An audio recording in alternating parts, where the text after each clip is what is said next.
कार्तिक मास महात्म्य कथा अध्याय 12। नारद जी ने कहा, तब इंद्र आदि देवता वहां से भयकंपित होकर भागते भागते बैकुंठ में विष्णु जी के पास पहुँचे। देवताओं ने अपनी रक्षा के लिए उनकी स्तुति की। देवताओं की उस दीन बाणी को सुनकर करुणा सागर भगवान विष्णु ने उनसे कहा कि हे देवताओं, तुम भय को त्याग दो। मैं युद्ध में शीघ्र ही जलंधर को देखूंगा। ऐसा कहते ही भगवान गरुड़ पर जा बैठे। तब समुद्र तनया लक्ष्मी जी ने कहा कि हे नाथ, यदि मैं सर्वदा आपकी प्रिया और भक्त हूँ तो मेरा भाई आप द्वारा युद्ध में नहीं मारा जाना चाहिए। इस पर विष्णु जी ने कहा, अच्छा, यदि तुम्हारी ऐसी ही प्रीति है तो मैं उसे अपने हाथों से नहीं मारूंगा, परंतु युद्ध में अवश्य जाऊंगा, क्योंकि देवताओं ने मेरी बड़ी स्तुति की है।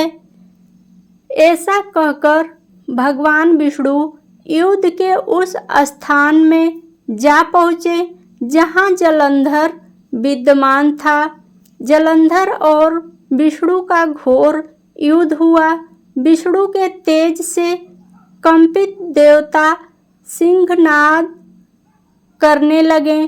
फिर तो अरुण के अनुज गरुड़ के पंखों की प्रबल वायु से पीड़ित हो दैत्य इस प्रकार घूमने लगे जैसे आंधी से बादल आकाश में घूमते हैं। तब अपने वीर दैत्यों को पीड़ित होते देखकर जलंधर ने क्रुद्ध हो विष्णु जी को उद्दत वचन कहकर उन पर कठोर आक्रमण कर दिया। अगर आपको यह कथाएं पसंद है तो कृपया शेयर, लाइक या कमेंट जरूर करें। इसके आगे की कथा सुनने के लिए कार्तिक मास महात्म्य कथा अध्याय 13वां। इसके पहले की कथा आपने सुना होगा या तो नहीं सुने होंगे तो हमारे चैनल पे सारी कथाएं आपको मिल जाएगी, वहां से जाकर आप सुन सकते हैं। कार्तिक कथा को सुनो, सभी सहज मन लाए। 13वां अध्याय लिखूं, श्री प्रभु शरण में आए। आइए जानते हैं 13वां अध्याय। दोनों ओर से गदाओं, बाणों और शूलों आदि का भीषण प्रहार हुआ। दैत्यों के क्षीण प्रहारों से व्याकुल देवता इधर उधर भागने लगे।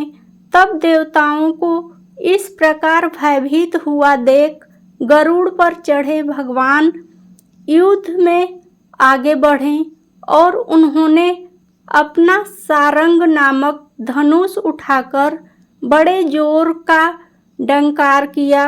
त्रिलोकी सादित्य हो गए। पल मात्र में भगवान ने हजारों दैत्यों के सिरों को काट गिराया। फिर तो विष्णु और जलंधर का संग्राम हुआ। बाणों से आकाश भर गया। लोग आश्चर्य करने लगे।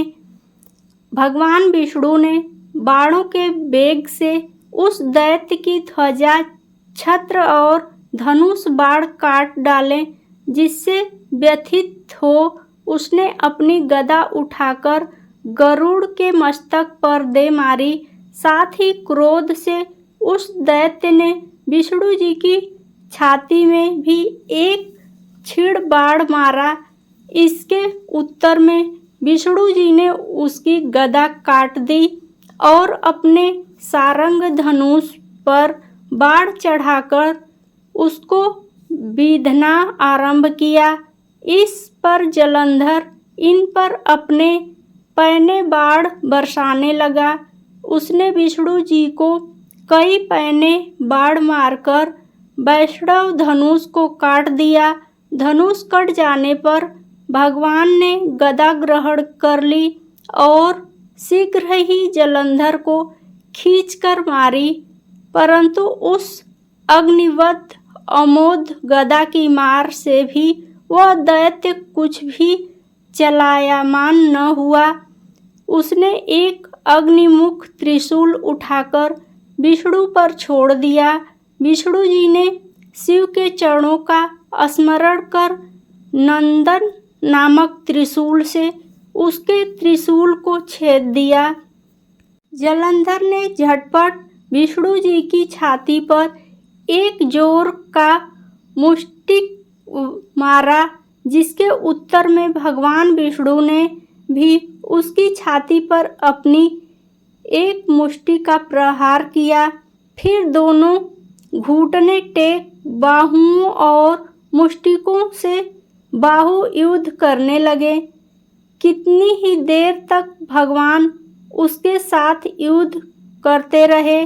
तब सर्वश्रेष्ठ मायावी भगवान उस दैत्यराज से मेघवाणी में बोले, रे रण दुर्दम दैत्य श्रेष्ठ, तू धन्य है जो इस महायुद्ध में इन बड़े बड़े आयुधों से भी भयभीत न हुआ। तेरे इस युद्ध से मैं प्रसन्न हूँ, तू जो चाहे वर मांग। मायावी विष्णु की ऐसी वाणी सुनकर जलंधर ने कहा, हे भावुक, यदि आप मुझ पर प्रसन्न हैं तो यह वर दीजिए कि आप मेरी बहन तथा अपने सारे कुटुंबियों सहित मेरे घर पर निवास करें। नारद जी बोले।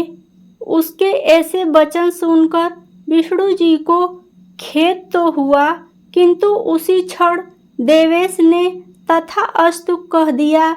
अब विष्णु जी सब देवताओं के साथ जलंधरपुर में जाकर निवास करने लगे। जलंधर अपनी बहन लक्ष्मी और देवताओं सहित विष्णु को वहां पाकर बड़ा प्रसन्न हुआ। फिर तो देवताओं के पास जो भी रत्न आदि थे सबको ले जलंधर पृथ्वी पर आया। निशुंभ को पाताल में स्थापित कर दिया और देव दानव यक्ष गंधर्व सिद्ध सर्प राक्षस मनुष्य आदि सबको अपना वंशवर्ती बना त्रिभुवन पर शासन करने लगा। उसने धर्मानुसार सुपुत्रों के समान प्रजा का पालन किया। उसके धर्मराज में सभी सुखी थे। अगर आपको यह कथाएं पसंद है तो कृपया शेयर, लाइक या कमेंट जरूर करें। कृपया अपने किसी भी तरह के सुझावों अथवा विचारों को हमारे साथ अवश्य शेयर करें। आप अपना हर तरह का फीडबैक कमेंट बॉक्स में हमें ज़रूर साझा करें, चाहे वह सकारात्मक हो या नकारात्मक। पूरी कथा सुनने के लिए आपका बहुत बहुत धन्यवाद। इस कथा को ज़रूर सुनें।